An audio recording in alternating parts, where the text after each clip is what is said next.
For example, this lamp on the background, what do you actually see?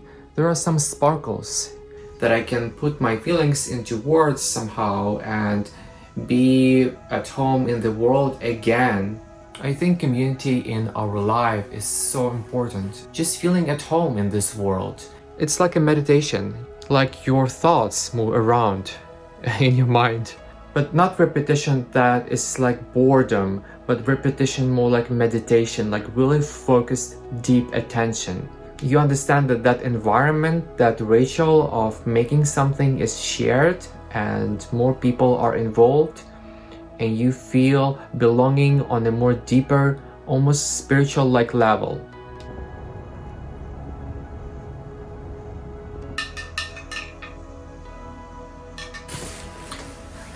Yesterday it was already 3 a.m. and I couldn't fall asleep.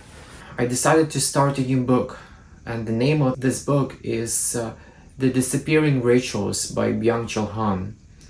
And I already read one of his books that I really liked. It's called The Burnout Society. It's so fascinating because when I read his books, it almost feels like he has the vocabulary for my feelings, that I can put my feelings into words somehow and be at home in the world again. And it's so important, right, to feel at home in the space where you are right now. It can be a mental space, it can be a physical space, it can be a literal country or a literal house that you need to feel at home. But what if that's not enough? What if we need more than just beautiful, interesting, comfortable environment? What if we need some rituals and symbols that we missed? And we missed those symbols just by going through our day using technology, using digital platforms. Okay, I give you an example. Recently, I have been rearranging my art studio, and I was thinking, what kind of objects, what kind of symbols do I need in my environment for myself to feel comfortable, for myself to feel inspired, to feel at home, to feel easy, relaxed, but also focused and creative. And I was drawing different symbols, and one of the symbols is a lamp. It's a source of light.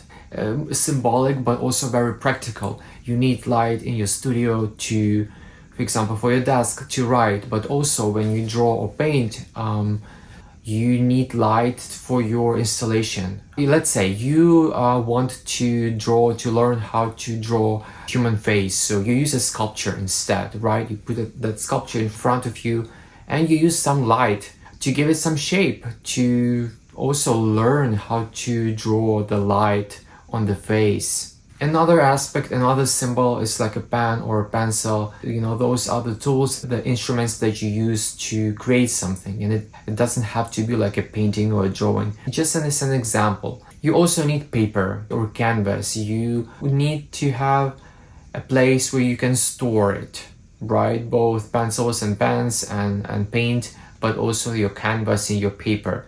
You also need a table, or a special table for artists where you can draw or paint. You need to design some structure. And you also need the actual space, the actual environment. It can be, I often think about my hometown art school, and that is more like a classical art school. Here in the Netherlands, I did go to contemporary art school.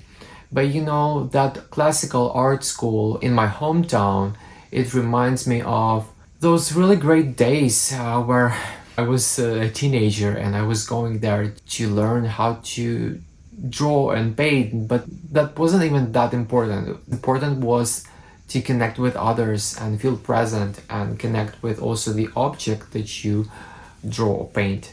It almost felt like when I was drawing, for example, an apple, it was alive. What I'm saying is that, that there is a theory in physics where, the universe or the reality exists only when there is consciousness looking at it. For example, the apple can only exist if I look at it.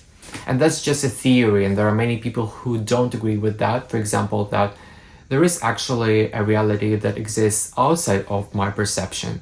But okay, let's come back to the environment, the building that is so important, right? And I was just going for a walk here in the Netherlands, and I saw this beautiful building, and I thought, oh, that looked like a tower.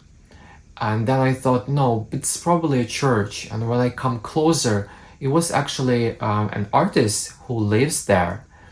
It was so beautiful and so inspiring. And I thought, I'm going to come home and I'm going to do a little bit more research. And I Googled, this building is like 100 years old, and it was actually built as a church. And then later an artist, like already in 2000, I think 19, an artist bought it. So it became an artist's home, like an artist's home studio, or almost like an art school. And later in 2025, another artist bought it. There is also, when you enter this building, there is a mural on the wall, on the ceiling, and it's just so magical. And I think that building represents more than just a house of an artist or an art studio. It's a very symbolic representation of environment that we need to be creative.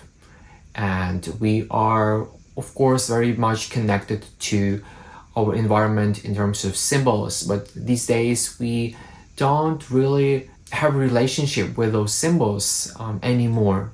And I kind of miss belonging to community. I think community in our life is so important. It's important for our well-being, for being creative, for just feeling at home in this world. And so Byung-Chul Han mentions in his book, The Disappearing Rituals, he mentions that we have excessive communication, but we don't have the community. Almost feels like this excessive communication exists on its own. A great example is chatting with someone online, but never really making plans to meet in person. Or even being overwhelmed by over communicating with people using your smartphone, but at the end of the day, before sleep, thinking that you are alone, that you miss seeing people in real life, that you miss really strong connections with others. Another thing I wanted to mention is that we need to surround ourselves with symbols that are important to us. And not just beautiful things that we find at the store, but really meaningful objects that represent something. For example, this lamp on the background. What do you actually see? There are some sparkles. And this lamp reminds me of like a mini cosmos in my room, with different sparkles, with different stars, with different movement. And when I sit next to it, it's like a meditation, just watching those elements move around in the space, like your thoughts move around in your mind. And another aspect that Byung-Chul Han mentions in his book, The Disappearing Rituals, is that symbols are more effective when they are shared with others. There is actually a literal connection with the word symbol. This word represents something that is shared with the community, like a ritual, like a shared ritual. And it's actually very common in religious practices where repetition, but not repetition that is like boredom, but repetition more like meditation, like really focused, deep attention. And that often happens in religious rituals. And of course, these days, religion doesn't have that much power as it had in the past. But you get what I mean. For example, you are in the church. You have a specific light there. You have a specific scent there. You have specific imagery there. There are some other people there. And you do something together. Like you pray, for example. And you do that with others, and you know that others do the same thing, and you feel like a deep focus inside you. Or it could be a shared activity. For example, you join a drawing or a painting class with others, and you sit down in a specific setting. You use similar tools, and you create something together. You understand that that environment, that ritual of making something is shared and more people are involved, and you feel belonging on a more deeper, almost spiritual like level. And now I'm going for a walk and I'm going to show you the house that really inspired me. It got me thinking about the symbolic representation of our environment. What does it mean? Why it's important? And I want to explore this theme further. Let me know what you think, and until next video. And also, I wanted to ask you, what are your symbols? What are your favorite symbols in your environment that provide you that a feeling of home, that provide you that grounding experience, connection, and rest, and focus? Is it maybe your favorite light? Is it maybe your painting? Is it your favorite vase for flowers? What is it?